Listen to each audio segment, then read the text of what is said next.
आप इस वक्त हैं मेरे साथ न्यूज़ 9 नेटवर्क पर और आप यहां देखते हैं तमाम शहरों से छोटी और बड़ी खबरें। फिलहाल जो देश की स्थिति है बहुत ही दयनीय है। इस लॉकडाउन में अगर सबसे कोई ज्यादा परेशान है तो वो प्रवासी मजदूर है। सरकार की लाख व्यवस्थाओं के बाद भी हजारों किलोमीटर पैदल चलने को ये प्रवासी मजदूर मजबूर है, वो भी बिना खाए पिए। ऐसे में न्यूज़ 9 नेटवर्क यह निवेदन करता है आपसे कि इन प्रवासी मजदूरों की सहायता करें, हर उस वर्ग की सहायता करें जो इस लॉकडाउन में 2 वक्त की रोटी की व्यवस्था ना कर पा रहा है। अब रुक करते हैं इस खबर की ओर।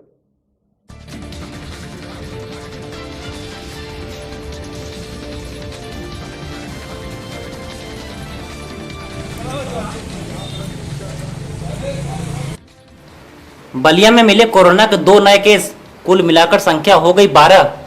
प्राप्त सूचना के अनुसार इनमें से एक जनपद के दुर्जनपुर ब्लॉक के स्थानीय बोरिया थाना स्थित रेवती गांव का निवासी है जो 10 मई को मुंबई से वापस आया था। वहीं दूसरा जनपद के रसड़ा थाना क्षेत्र के स्थित परसिया का निवासी है जो कि 11 मई को दिल्ली से वापस आया था, जिसकी पुष्टि जिलाधिकारी बलिया श्री हरि प्रताप शाही ने की है। इन दोनों को बसंतपुर के L1 सेंटर पर रखा जा रहा है। साथ ही इनके गाँव को कंटेनमेंट जोन घोषित कर सील कर दिया गया है। बलिया में आज और 2 नए कोरोना पॉजिटिव केस पाए गए हैं।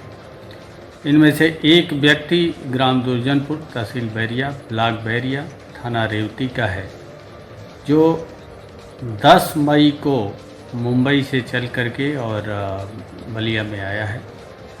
दूसरा आदमी परसिया ग्राम का है जो रसड़ा तहसील, रसड़ा थाना और रसड़ा ब्लॉक के अंतर्गत पड़ता है। ये व्यक्ति 11 मई को दिल्ली से चल करके बलिया आया है। ये दोनों व्यक्तियों को L1 फैसिलिटी में ट्रांसफ़र किया जा रहा है, उनकी कॉन्टैक्ट ट्रेसिंग की जा रही है।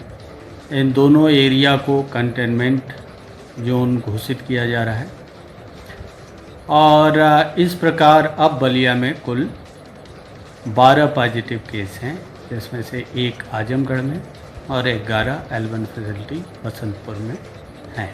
धन्यवाद।